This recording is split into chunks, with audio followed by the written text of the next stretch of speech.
Buenas noches a todos los hermanos. Estamos contentos en el Señor, gozosos, como cantábamos, grande gozo, ¿no es cierto? No solo por la salvación, sino el hecho de las constantes bendiciones que el Señor nos concede permanentemente.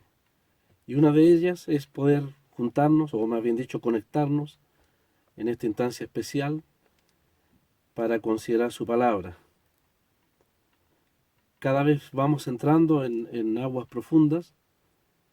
Hay temas a veces difíciles de explicar, no por la incapacidad del entendimiento de los hermanos, sino quizás por la debilidad del que habla.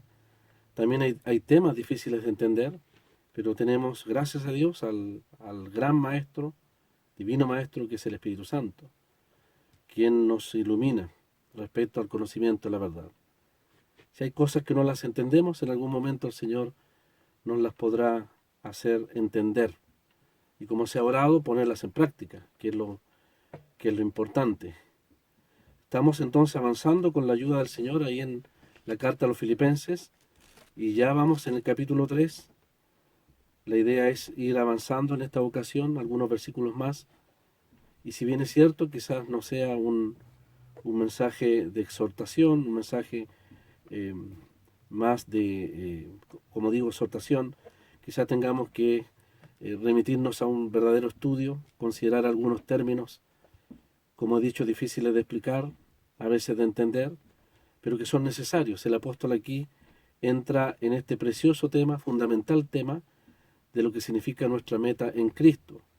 El título ahí puesto por la impresión de nuestra Biblia dice prosigo al blanco. Y la verdad es que el título podría ser prosigo a la meta, pareciera ser lo mismo.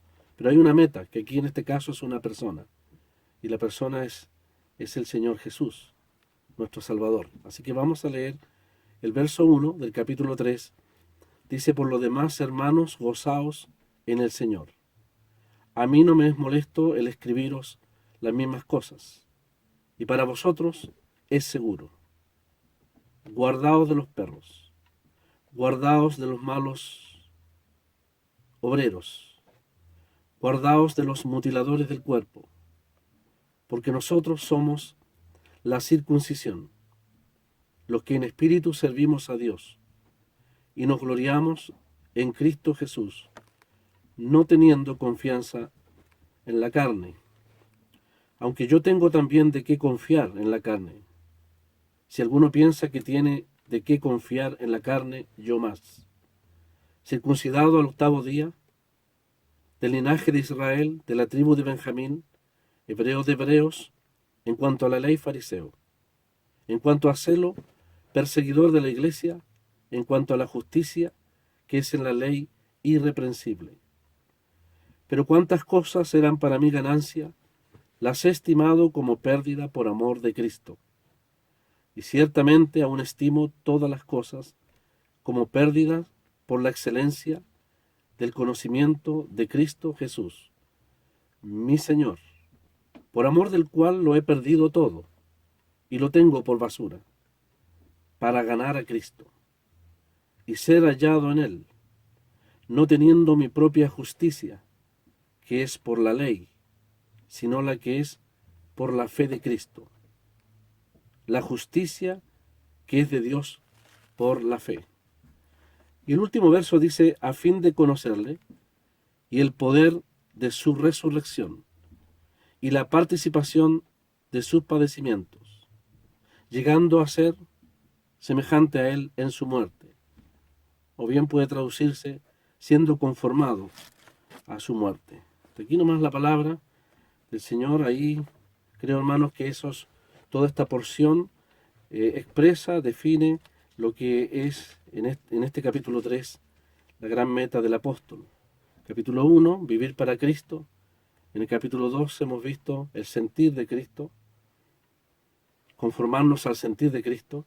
Y en el capítulo 3, experimentar el conocimiento, el poder y los padecimientos de Cristo, sobre la base de nuestra identificación en su muerte. Creo que ese es el sentido de ese texto al cual vamos apuntando.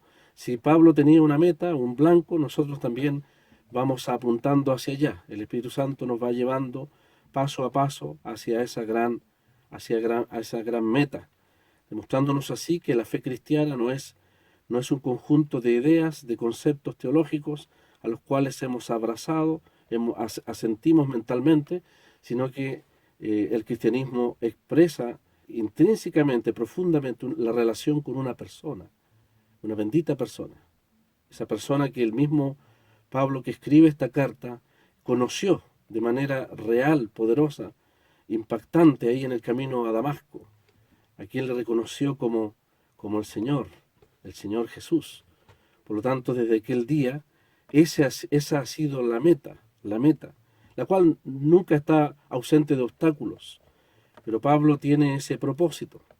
Vamos a ver que no confiesa él que no ha llegado a esa perfección, madurez, aquella perfecta intimidad y conocimiento en experiencia de Cristo, pero ciertamente Pablo nos va a aconsejar a todos los hermanos, hombres y mujeres, que tengamos ese propósito en nuestra vida. De tal manera, hermanos, que en este capítulo 3 comienza el apóstol, en primer lugar, manifestando lo que podríamos llamar los peligros que nos impedirían llegar o experimentar esa bendita meta, ese blanco a la cual el apóstol Pablo aquí apunta. Hemos dicho que en Filipenses 2 termina con el gozo de una vida en el sentir de Cristo. Y podríamos decir, tomando el mismo texto 1, que Filipenses 3 comienza con el gozo de una vida conformada a la madurez, a la perfección, si podríamos llamarlo así, de una vida en la madurez y en la perfección del conocimiento de Cristo. Por lo tanto, el apóstol nos está llevando a una meta realmente superior y suprema. Todo ha sido supremo en esta carta. Todo nos ha mostrado realmente lo que es la esencia de la vida cristiana. Si bien es cierto, nos sentimos tan pobres, tan pequeños, tan cortos, podríamos decir mucho más como el apóstol, que ciertamente no lo hemos alcanzado, pero quiera Dios despertar en nosotros el verdadero anhelo, la verdadera ambición, el verdadero propósito de ir más allá de una vida superflua, de una vida a lo mejor aparentemente, sí, ocupada en las cosas del Señor, procurando hacer cosas para el Señor, quizás una vida de activismo, que ciertamente es importante, quizás con muchas metas aún siendo cristiano, pero Pablo nos va a llevar a una meta mucho más superior. De tal manera que todo lo demás va a quedar a un lado. Esa ha sido la experiencia del apóstol y esperemos que sea la nuestra también. Aparecen tres tripletas, no sé si está bien la palabra, tres conjuntos de tres tripletas, tres ingredientes en realidad mencionados aquí. La primera de ellas son los perros, los malos obreros y los mutiladores del cuerpo. La segunda de ellas son la expresión en espíritu servimos, nos gloriamos en Cristo Jesús y no nos conformamos, dice, no confiamos en la carne. Lo vuelvo a repetir, en espíritu servimos a Dios, nos gloriamos en Cristo Jesús y no confiamos en la carne. Y la tercera, la suprema, la superior, la meta a la cual somos llamados, conocerle, verso 10, ¿no es cierto? Conocerle, el poder de su resurrección y la participación de sus padecimientos. Según el hermano encuentra en el capítulo 3 otro tripleta, ¿no es cierto? Sería interesante compartirla, pero por lo menos podemos visualizar estas tres que son muy importantes. Las tres primeras constituyen los obstáculos al gozo de una vida conformada a Cristo. La segunda constituye realmente el verdadero sentido de lo que es una vida espiritual en la relación con el Señor. Lo que Pablo va a llamar aquí, hermanos, ahí en el verso 3, le ha llamado la verdadera circuncisión, en contraste con aquellos que pretendían buscar justicia propia en base a sus propios esfuerzos. Y la tercera tripleta, ¿no es cierto?, es aquella que tiene que ver con ese gran tema al cual el Señor nos permita poder avanzar y llegar. Hay un contraste aquí tremendo que el apóstol establece y quisiera en primer lugar, antes de entrar a los textos, considerar esta división, este contraste que el apóstol presenta entre lo que se llama la circuncisión, aquella que ya está obsoleta, aquella que no tiene propósito, y aquella que es la verdadera circuncisión, o podríamos llamarle la fe de Jesucristo. Entonces, cuando el apóstol allí, en el verso 2, habla de los mutiladores del cuerpo, y luego en el 3 habla de la verdadera circuncisión, establece entonces este contraste. Antes de avanzar, tenemos que decir que cuando la Biblia habla de la circuncisión, habla de aquellos que tienen o pretenden como base de la salvación, sin lugar a dudas, las obras. Sencillamente las obras, sea judaísmo o todo tipo de ismo en el aspecto religioso. El común denominador de la religión de Caín, que sabemos que comenzó allá en los principios de la Biblia, es simplemente las obras humanas. Pero la fe en Cristo tiene como base, o la salvación real, tiene como base la obra de Cristo, la obra de Jesucristo. La circuncisión entonces tiene como base o propósito base de su pretendida salvación las obras humanas, las obras. El medio de justicia que ellos pretenden buscar, estos que aquí el apóstol llama los perros, los malos obreros o los mutiladores, el medio de justicia o el medio de santificación es precisamente la ley, los mandamientos, la ley mosaica, cuyo principal bandera de lucha de ellos es la circuncisión. Es la circuncisión. La meta de ellos, el propósito de una aparente perfección, de una santificación, es en base a esfuerzos humanos. La reunión pasada vimos que en las Escrituras encontramos que lo que es nacido de la carne, así se lo dijo el Señor a Nicodemo, el mejor representante del judaísmo. Le dijo Nicodemo, lo que es nacido de la carne, carne es. Lo que es fruto de lo humano, siempre será humano. Pero lo que es nacido del Espíritu, es decir, la obra de Dios, la obra del Espíritu Santo en el hombre, eso es Espíritu, dice el Señor. Por lo tanto, la meta de la circuncisión es una meta realmente inalcanzable. No hay perfección, no hay justificación, no se puede buscar santificación en base a los esfuerzos religiosos que nacen de una fuente corrompida, de una fuente que tiene una naturaleza caída, una naturaleza opuesta absolutamente a la palabra de Dios. Todo eso, la base de la justicia, el medio para tratar de alcanzar esa justicia y la meta en base a esfuerzos humanos, lo podríamos tildar, hermanos, como simplemente confiar en la carne, confiar en la carne. Y hemos sido testigos de cómo a partir del verso 4 tenemos el currículum impresionante de un hombre que sí confió en la carne hasta el encuentro bendito con el Señor Jesús. Toda esa expresión, confiar en la carne, constituye todos los esfuerzos, méritos o pretensiones del hombre en su propia fuerza de una naturaleza caída, de tratar de alcanzar lo inalcanzable en cuanto a las cosas de Dios. Pero al contrario, la fe de Jesucristo, como le llama aquí el apóstol Pablo, en el verso 8, en el verso 9 en realidad, cuando dice, sino la que es por la fe de Cristo, tiene como base de la salvación, y lo volvemos a repetir, si hay algún amado o estimado amigo o amiga que está conectado, que no tiene a Cristo como Salvador personal, déjenos decirnos a la entrada de este estudio que la única manera, la única base de la salvación con la cual usted pueda obtener esa anhelada salvación para muchos es sin lugar a dudas la obra de Jesucristo, la obra bendita de Jesucristo, su sacrificio, su muerte, la entrega de su vida, la entrega de su sangre allí en la cruz del Calvario.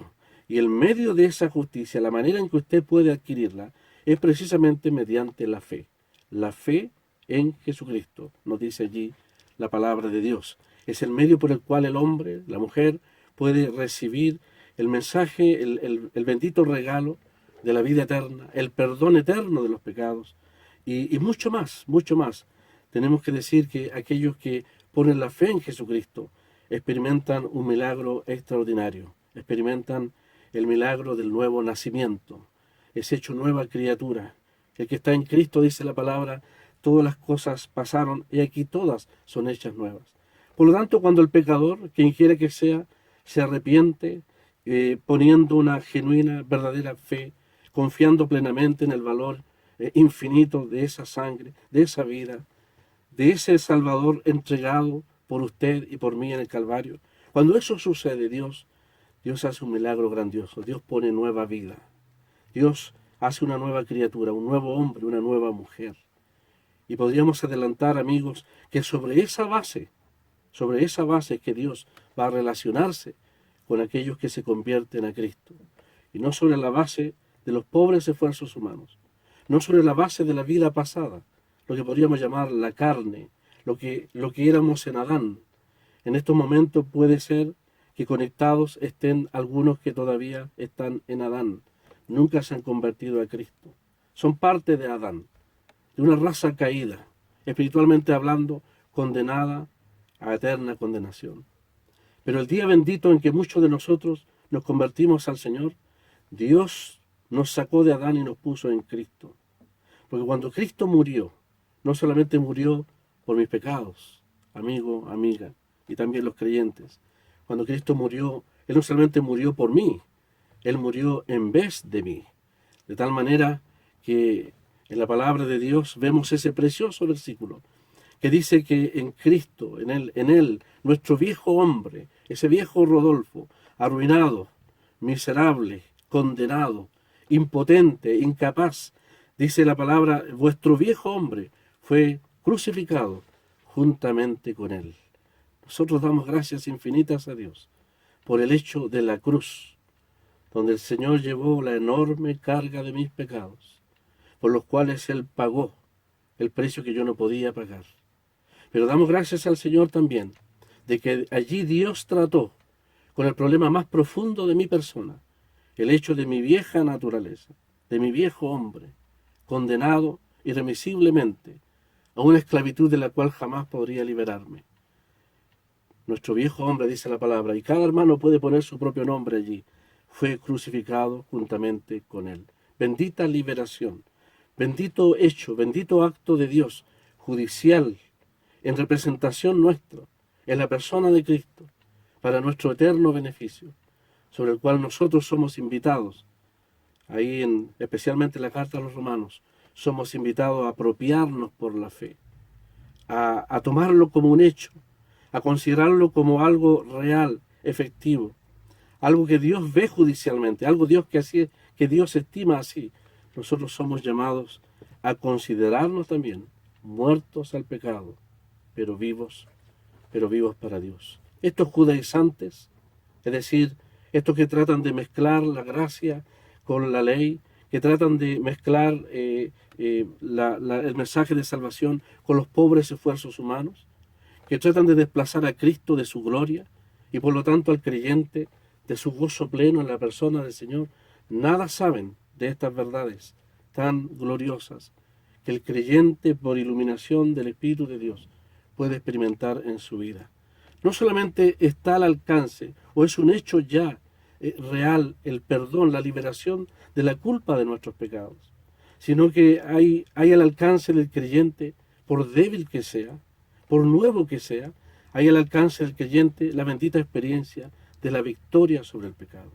Pero aún esa experiencia, hermanos, lo sabemos por la palabra, de victoria sobre el pecado, no está basado en nuestros propios esfuerzos. Nada hay en nosotros excepto la nueva vida que Dios ha puesto en nosotros el día de la conversión. El bendito Espíritu de Dios. Nada hay de lo que éramos antes. Y aún en nosotros, llenos de absoluta debilidad, nada hay en nosotros que pueda producir frutos que glorifiquen a Dios, que nos puedan libertar del poder del pecado. Es una obra completamente de Dios. Y así como nosotros somos como el pecador, es convencido por la palabra de que para la salvación los esfuerzos humanos no sirven, sino que debe por la fe apropiarse del bendito mensaje del Evangelio. Así, hermanos, en el tema de la santificación también, la palabra nos enseña que no es tanto nuestro esfuerzo, sino el hecho de que por la fe nosotros nos apropiamos del hecho de lo que Dios ha hecho en Cristo a favor de nosotros. Nuestro viejo hombre fue crucificado. Dios trató con nuestra vieja naturaleza. Dios trató con lo que éramos en Adán. Gracias a Dios ya no estamos en Adán. Aquellos que somos salvos, Dios nos ve en Cristo. Y nos ha dado todas las herramientas, todo lo necesario para vivir una vida de victoria y de poder sobre el pecado. El bendito Espíritu de Dios vino a morar en nosotros el día de nuestra conversión. El viejo hombre fue crucificado. Por lo tanto, desde ya en nuestro entendimiento de la palabra de Dios, ya las demandas, los apetitos de la carne, las cadenas que fueron rotas, que quieren volver a rehacerse en nosotros, pierden fuerza en el entendimiento espiritual del creyente cuando comprende la bendita verdad de que en Cristo hay liberación de todo pecado, del poder del pecado. Dice la palabra, vuestro viejo hombre fue crucificado juntamente con él. ¿Cuándo fue eso? Cuando Cristo murió no solamente por mí, sino en vez de mí. ¿Cuándo puedo experimentar yo eso? En el momento mismo que por la fe yo echo mano a aquella gran verdad de la palabra de Dios. Hermanos, la victoria sobre el pecado no lo dice alguien que vive, no lo digo yo como poniéndome ejemplo. Creo que debo ser más débil que todos ustedes, pero he entendido y entendemos por la palabra de Dios que la victoria sobre el poder del pecado nace en primer lugar en el ámbito del entendimiento. La palabra de Dios nos dice sabiendo esto, y Pablo lo sabía perfectamente. Luego, la victoria sobre el poder del pecado en nosotros se hace efectiva cuando precisamente nosotros permitimos dócilmente que el Espíritu de Dios, que la palabra de Dios obren esa victoria sobre el poder del pecado. El Señor, a través de su Santo Espíritu, nos ha dado todo lo necesario para vencer. Esa experiencia de santificación real, profunda, la conoce perfectamente el apóstol Pablo, y todo salvado a través de la tierra.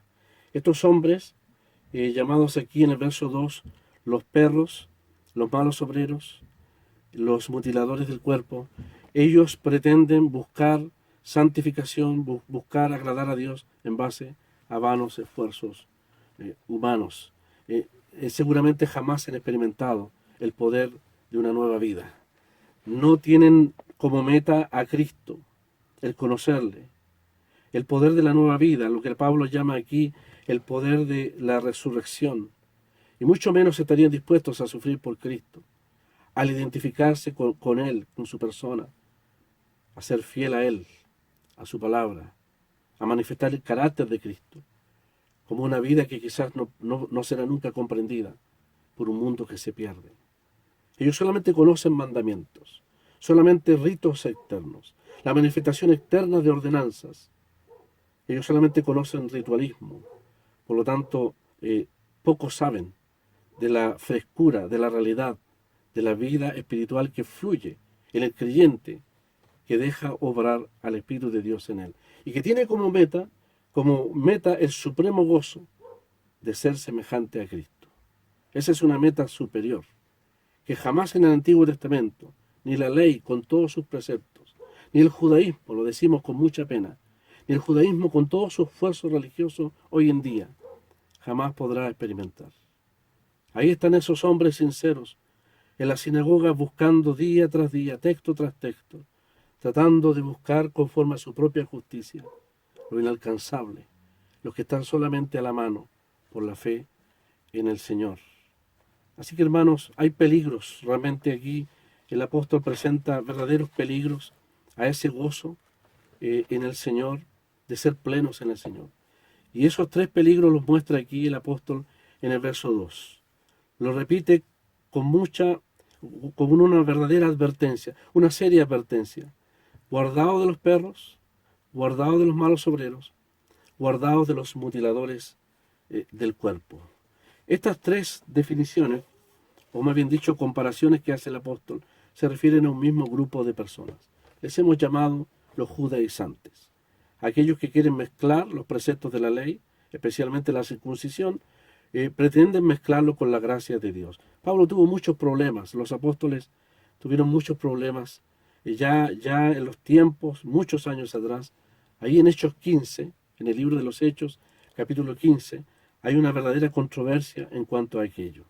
Pero gracias a Dios, los apóstoles conocedores del bendito mensaje de la gracia de Dios, dice el apóstol, ni por un momento les permitimos distorsionar el mensaje de la bendita gracia de Dios manifestada a través del Evangelio. Así que, hermanos, estos son los que se jactaban o que se jactan en el cumplimiento de la ley.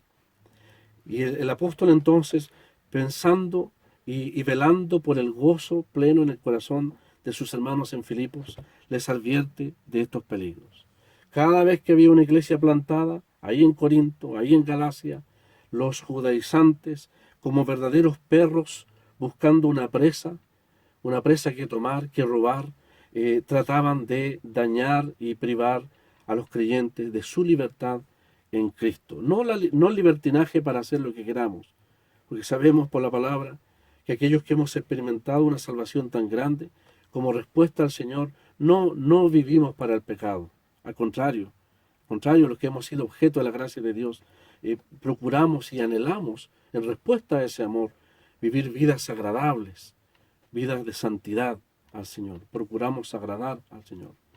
Pero Pablo advirtió severamente a los Gálatas que si ellos querían sujetarse a estos preceptos humanos, ritos externos, como la circuncisión, les advierte severamente que de Cristo se desligarían, en el sentido de que ya no dependerían del Señor para su crecimiento, para el fruto espiritual, para el desarrollo de una vida semejante al Señor. De Cristo os desligasteis. Ya no sería el gozo y gloria para el Señor, sino que sería la gloria para ellos mismos, tratando de buscar frutos, lo vuelvo a decir, frutos o virtudes o cualidades morales y espirituales de un corazón, en el caso de los judaizantes, sin conversión.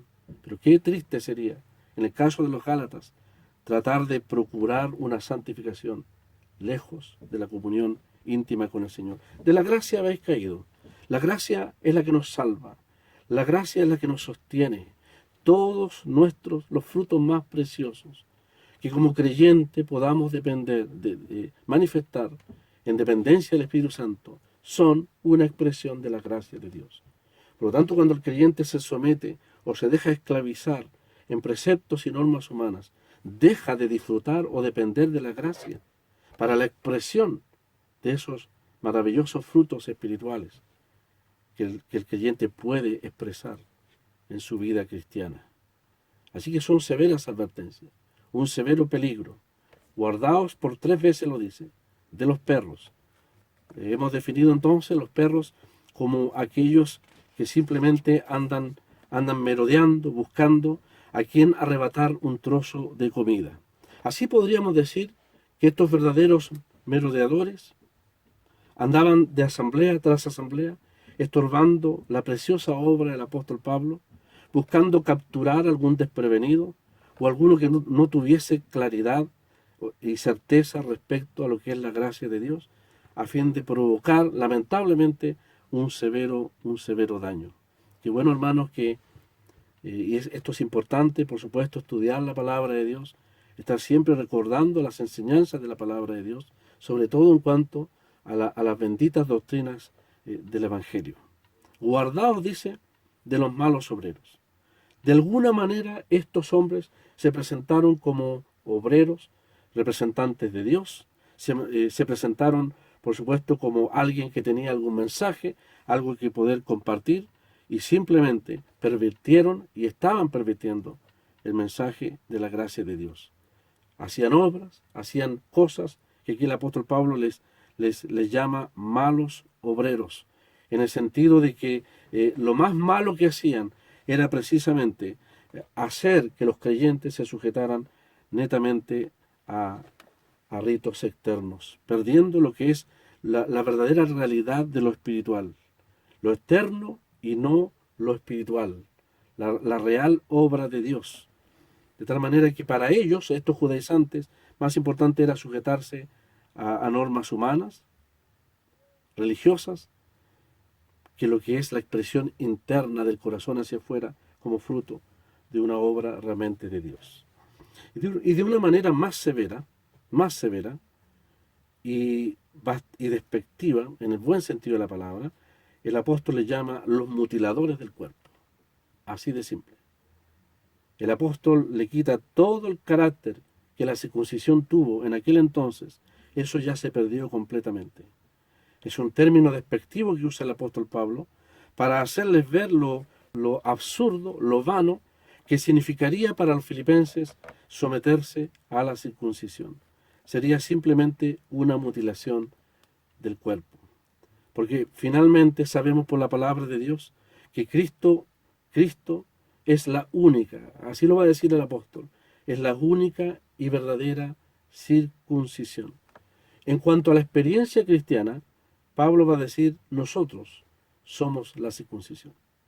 En cuanto al significado real, profundo de la circuncisión, el apóstol Pablo va a identificar al Señor, su obra en la cruz, como efectivamente el lugar donde, o el ámbito, donde realmente se cumplió esto que Pablo llama aquí la circuncisión. Hay un texto que no es fácil de entender y también no es fácil de explicar. En Colosenses capítulo 2, verso 11 dice, en él también fuisteis circuncidados con circuncisión no hecha a mano, al echar de vosotros el cuerpo pecaminoso carnal en la circuncisión de Cristo. Así dice entonces Colosenses 2:11. Podemos decir entonces que el rito de la circuncisión, este acto del Antiguo Testamento de la circuncisión, apuntaba hacia un día futuro en que efectivamente en Cristo crucificado, nuestra carne, la carne en nosotros, sería juzgada, sentenciada judicialmente. El acto de cortar el prepucio en el varón y por lo tanto rodar ese pedazo de carne desechado de su cuerpo es un acto que se hizo espiritualmente a beneficio de todo creyente, en lugar de todo creyente, de parte de Dios, en lo que el apóstol llama la circuncisión de Cristo. No es que Cristo fue circuncidado, Él lo fue a los 8 años, pero espiritualmente, y explicando el símbolo o el tipo, el apóstol dice que la verdadera circuncisión, el verdadero despojamiento de la carne en la cual no debemos confiar, no es en base a la ley, dice el apóstol, es en base al acto judicial que Dios realizó en Cristo a favor de nosotros, en la cruz del Calvario.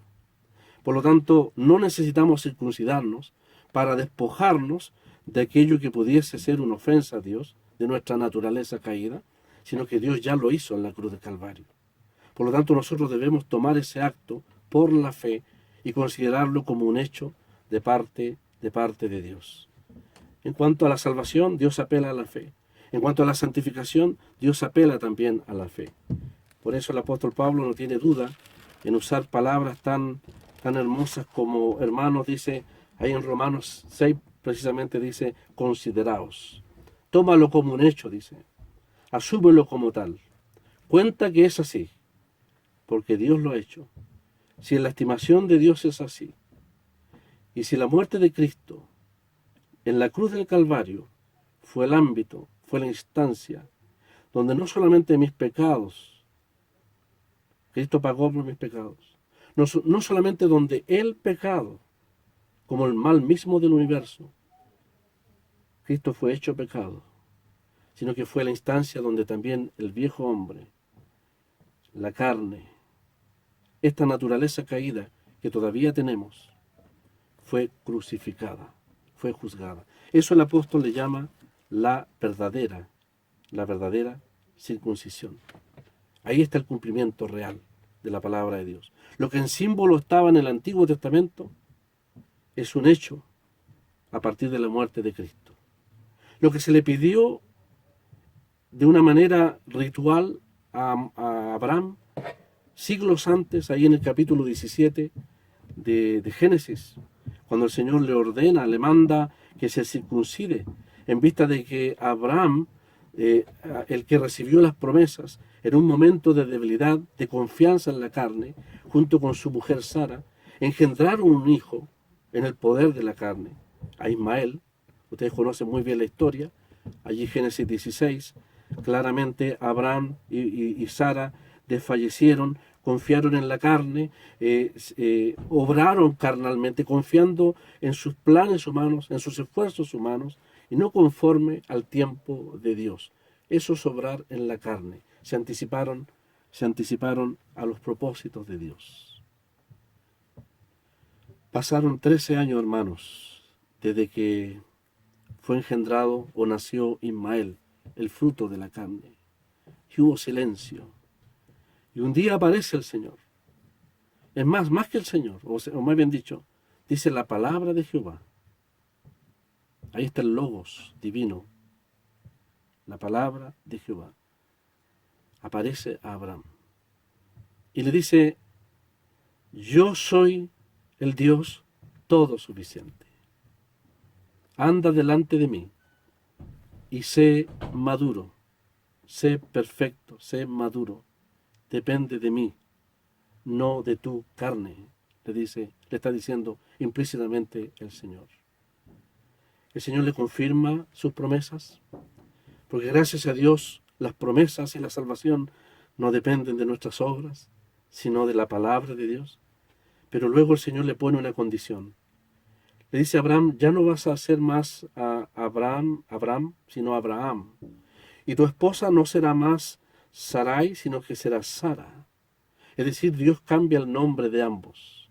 Y sabemos en la palabra de Dios que cuando Dios cambia el nombre, cambia el carácter. Así como el Señor le dijo a Pedro: no será más tal nombre sino Cefas, sino Pedro, porque tú te vas a relacionar conmigo ahora sobre la base de un cambio en tu vida, de una nueva vida que yo haré en ti, le está diciendo Pedro. Así también, hermanos, podemos decir que el Señor ese día enseñó a Abraham de que si Abraham habría de relacionarse con el Señor, o más bien dicho, que Dios habría de relacionarse con Abraham sobre la base no de lo que es su carne, sino de la obra de Él en su vida. Por algo aún los judíos piensan, y los maestros de la antigüedad piensan, y cuando el Señor cambió los nombres, es un anticipo de ese bendito texto que dice: el que está en Cristo, nueva criatura es. Dios no trabaja y no se relaciona con lo que es nuestra vida pasada. Si estamos en Cristo, nueva criatura somos. Y sobre la base de lo que somos en Cristo, Dios siempre se relacionará con el creyente. El viejo hombre lo crucificó. La carne circuncidada, cortada en la muerte de Cristo. Qué tremenda lección para Abraham. Después de 14 años de silencio en que el Señor no le hablaba, cuando Dios permitió que la carne en Ismael creciera y trajera tantos problemas y tantas luchas y tanto conflicto, Dios le aparece. Y Dios usa una palabra que Pablo usa aquí también. El Señor le dice: anda delante de mí, no te adelantes como los niños, ni te quedes atrás como los niños, dice. Yo soy tu Dios todo suficiente. Necesito, Abraham, que andes como un niño. Yo soy tu padre, por decirlo así. A la vista de mis ojos, donde mis ojos te vean. Anda delante de mí y sé maduro, perfecto. Depende totalmente de mí. Pero no sobre la base de la carne que está en ti, sino sobre la base de la obra, de la vida que yo pongo en ti. Entonces, en forma figurada, en un cuadro del Antiguo Testamento, vemos que el significado de la circuncisión se cumple plenamente en el creyente, en el sentido de que, al igual como a Abraham se le mandó ahí en Génesis 17 a cortar el prepucio de él y de todos los varones, que desde allí en adelante todo lo que es carnal debe de ser despojado. Yo no voy a tratar más, no te voy a llamar más Abraham, tú serás Abraham, ni Sarai, ella será Sara. Porque Dios no trabaja en el ámbito del viejo hombre. Dios no es surcidor de trapos viejos. Dios no arregla cosas viejas. La palabra de Dios dice que Él hace nueva todas las cosas. Por lo tanto, si alguien que no tiene a Cristo quiere relacionarse con Dios, en primer lugar tiene que convertirse a Cristo. Debe poner la fe en Jesucristo. Y entonces experimentará ese bendito nuevo nacimiento, que es la base, es la vida sobre la cual usted se va a relacionar eternamente. Dios va a relacionarse eternamente con usted en Cristo, en Cristo. De tal manera que nuestra salvación y nuestra santificación no es en el poder nuestro, sino en el poder de la obra de Dios por Cristo y a través de Cristo en nosotros. Abraham entonces el circuncidó. Eso estaba representando lo que siglos después Pablo diría ahí en Colosenses, en ese precioso texto que lo vuelvo a leer si alguien no lo entendió. Dice, en él, en Cristo, fuisteis, eso es un tiempo pasado, circuncidados. ¿Qué fue cortado de nosotros? Bueno, fue cortado o juzgado la vieja naturaleza. Cuando dice, al echar de vosotros, eso es cortar, como un pedazo de carne que se desecha, echar de vosotros el cuerpo pecaminoso carnal. No es mi cuerpo, no es este cuerpo. Este cuerpo es un instrumento, tanto para la justicia o para el pecado, como yo lo disponga, como yo lo ofrezca, si es para la justicia o para el pecado. El cuerpo pecaminoso carnal es la vieja naturaleza. Cuando el apóstol Pablo habla ahí, en Romanos 6:6, dice, vuestro viejo hombre fue crucificado a fin de que el cuerpo del pecado sea destruido, se refiere a que el viejo hombre es el vehículo del pecado. Y la palabra destruido, lo saben muy bien los hermanos, lo saben muy bien que significa anulado, reducido a la mínima expresión, hecho inoperante. ¿Cuándo se hace inoperante el viejo hombre? Es la pregunta, ¿no es cierto? ¿Cuándo yo hago inoperante el viejo hombre? Yo no lo puedo hacer. Es cuando yo ando en el Espíritu. Ande en el Espíritu. El viejo hombre será inoperante. Inoperante. Fue juzgado, pero en la práctica pierde fuerza cuando el creyente decide por la fe vivir en el Espíritu. Dice el apóstol entonces, en él fuiste circuncidados, no con circuncisión hecha a mano, al echar de vosotros el cuerpo pecaminoso carnal, la vieja naturaleza. Bendito texto de la palabra de Dios. La verdadera liberación de la carne está en este texto.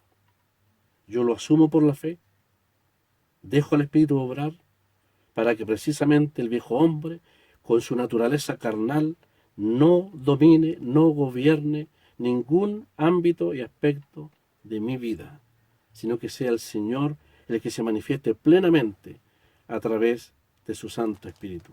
Esa es lo que el apóstol Pablo aquí llama la verdadera circuncisión.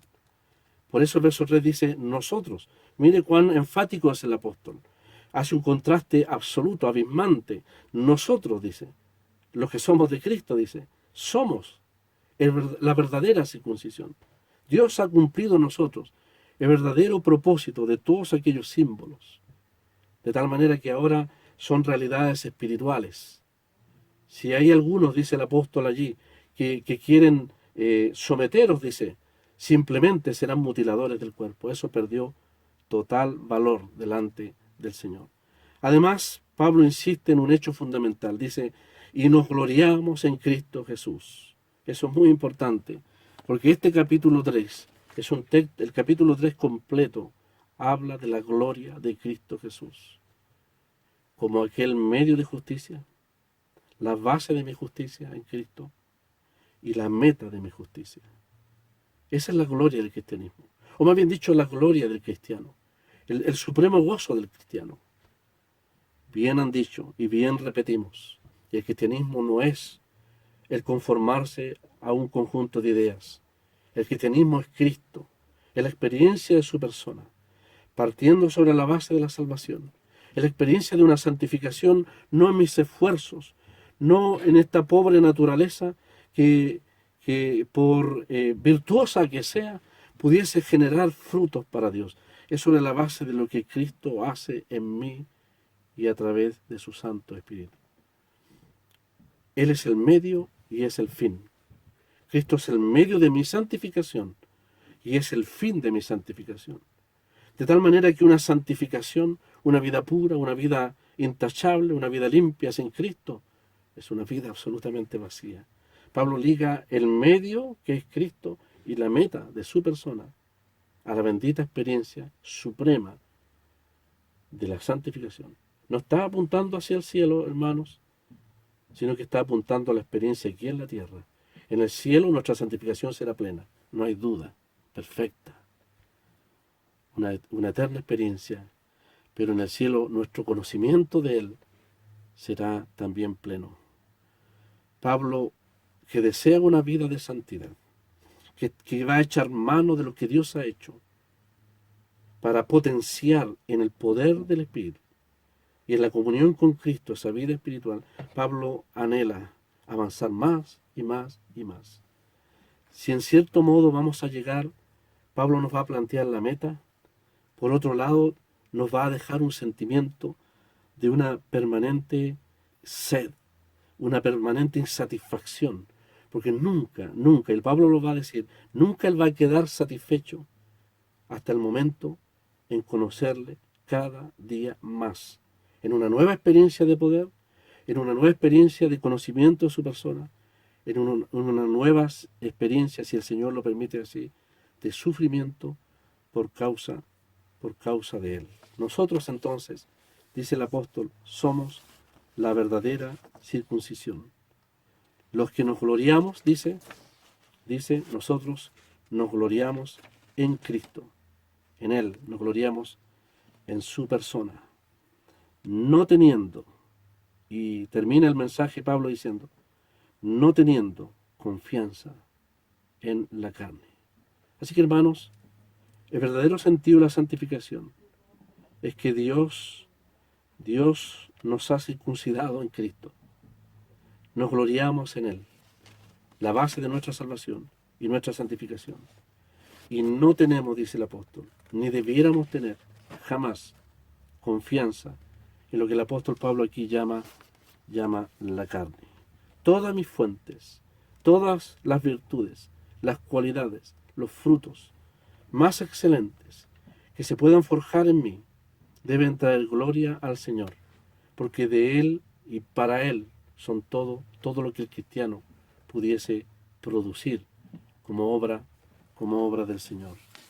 No hay duda, hermanos, que Abraham aprendió esa tremenda lección ese día en que el Señor, después de 13 años, se le apareció y le dijo, yo soy tu Dios todo suficiente, no dependas más de tu carne, depende de mí.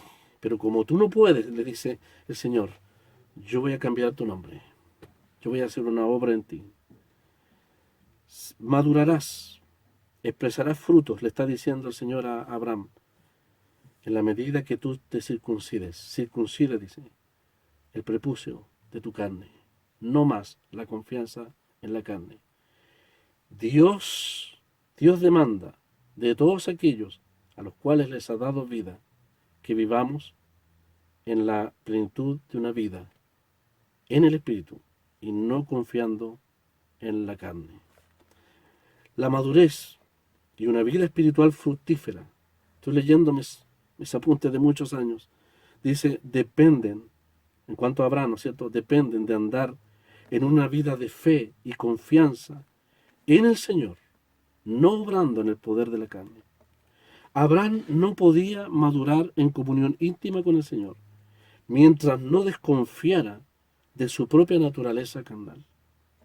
Por eso, Agar e Ismael, ustedes conocen la historia, fueron dejados 14 años más como una prueba para que Abraham y Sara aprendieran en una triste experiencia los amargos frutos de la carne, a fin de que cuando naciera Isaac, que representa la nueva vida en Cristo, ellos tomaran la decisión que nosotros debemos tomar por la fe. Echa a la sierva, hecha al hijo de la sierva. La carne no puede heredar nada. Solo la nueva vida puede obrar frutos en la vida del creyente. Entonces, el camino de Abraham y de Sarai, los nombres de Abraham y Sarai serán cambiados por Abraham y Sara. ¿Qué está queriendo decirle Dios a esto? Con esto terminamos. De esta manera Dios, al cambiar los nombres, al igual que lo hizo con Pedro, el Señor, le quiere decir claramente al creyente Abraham, Abraham le dice, de aquí en adelante, yo no trataré con el viejo Abraham ni con la vieja Sarai, sino con la nueva vida que yo he creado en ti, en ti. Así que, circuncida la carne de tu prepucio. Dios demanda de aquellos que por la fe conocemos al Señor como Salvador, que vivamos una vida de fe. La circuncisión fue hecha en la cruz del Calvario. Abraham fue fiel y se circuncidó. Pero 14 años después, echó a la sierva y echó al fruto de la carne, para que Isaac tomara posesión de la herencia. Hermanos, la circuncisión a favor nuestro, espiritualmente hablando, fue obrada en la cruz del Calvario. ¿Qué demanda el Señor de mí? ¿Qué demanda el Señor de usted? Hermano, echemos a Ismael. Echemos a Ismael. ¿Qué significa? Despojados del viejo hombre. Vuestro viejo hombre fue crucificado. Hágalo por la fe y deje obrar al Espíritu de Dios. Esa es la base de la santificación, de la madurez, de la perfección, o más bien dicho, de la dependencia total en el poder de Dios.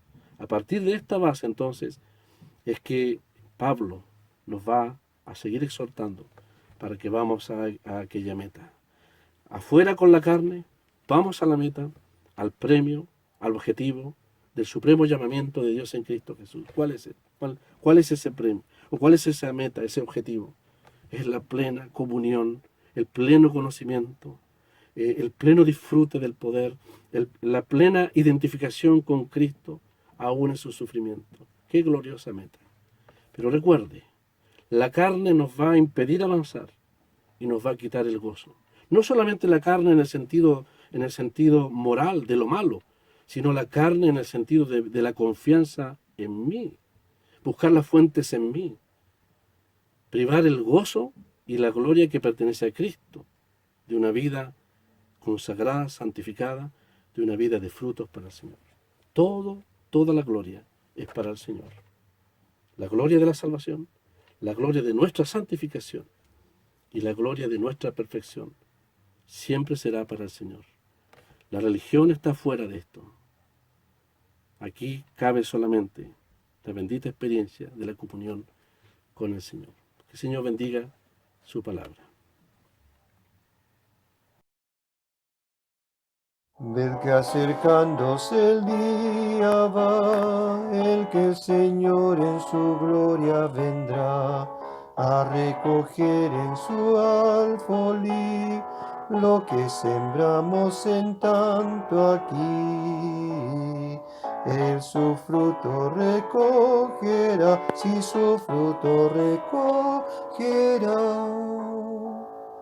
Vamos sembrando con vivo amor dulces palabras de nuestro Señor, siempre obrando con celo y con fe, para que rica cosecha nos dé.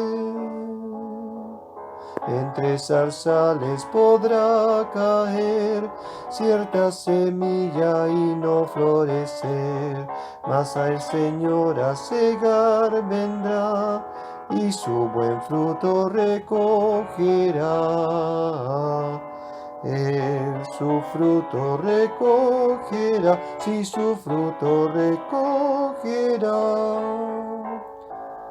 Vamos sembrando con vivo amor dulces palabras de nuestro Señor, siempre obrando con celo y con fe, para que rica cosecha nos dé. Muy largo tiempo podrá pasar antes de ver su semilla brotar, mas ciertamente el Señor vendrá y su buen fruto recogerá. Él su fruto recogerá, sí, su fruto recogerá.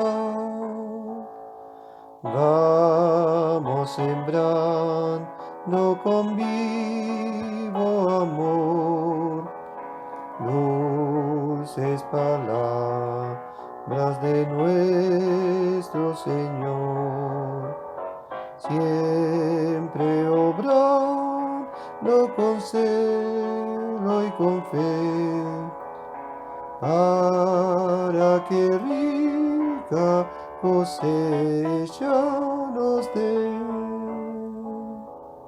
En todo tiempo y sin desmayar, vamos sembrando y orando a la par, pues prontamente el Señor vendrá y su buen fruto recogerá.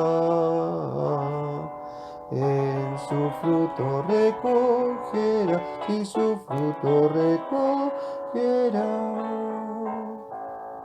Vamos sembrando con vivo amor dulces palabras de nuestro Señor, siempre obrando con celo y con fe, para que rica cosecha nos dé.